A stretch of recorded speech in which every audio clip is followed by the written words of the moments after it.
Donc là, comme je te disais, il y a quand même... Alors, ça peut être quelqu'un, du coup, que tu connais aussi, hein, dans cette 10 de denier. Soit tu galères, soit quelqu'un galère. Enfin, là, quand même, il y a quelqu'un... Il y a vraiment cette idée de manger un peu son pain noir. Alors, avoir parfaitement conscience aussi qu'effectivement, encore une fois, nous ne sommes pas dans un pays en guerre, hein. Normalement, tu as un toit au-dessus de ta tête.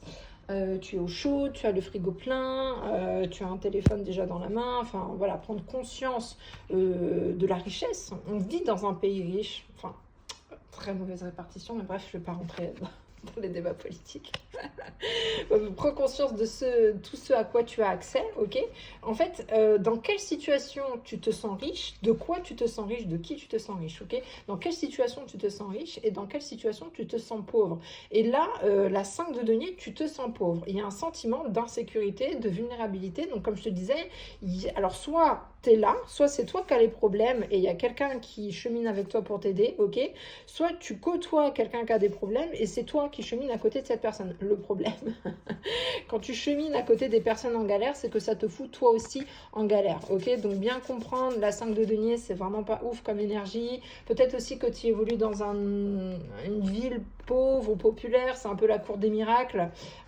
Tu fais pitié ou quelqu'un te fait pitié. Tu vois ce que je veux dire? C'est cette notion de pitié, de misère, de voilà, et quand t'as vraiment rien. Alors t'as la foi, hein, tu gardes la foi, ben évidemment que t'as la foi. Quand t'es à ce point désespéré, t'as plus que la foi et t'as plus que Dieu vers quoi te retourner, ok? Comprendre un petit peu tout ça aussi, les mécanismes complexes et profonds qu'il peut y avoir derrière la foi, la spiritualité, etc. Mais là, il y a une notion de carence, d'accord? Il y a une réalité carencée, il y a des miettes.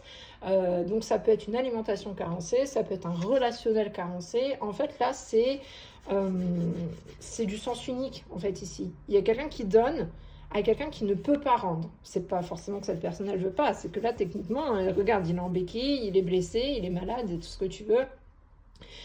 Donc cette personne a besoin de cette personne et cette personne aussi quelque part elle aime que cette personne ait besoin d'elle parce qu'elle se sent importante, elle a l'impression de jouer un rôle, etc., etc.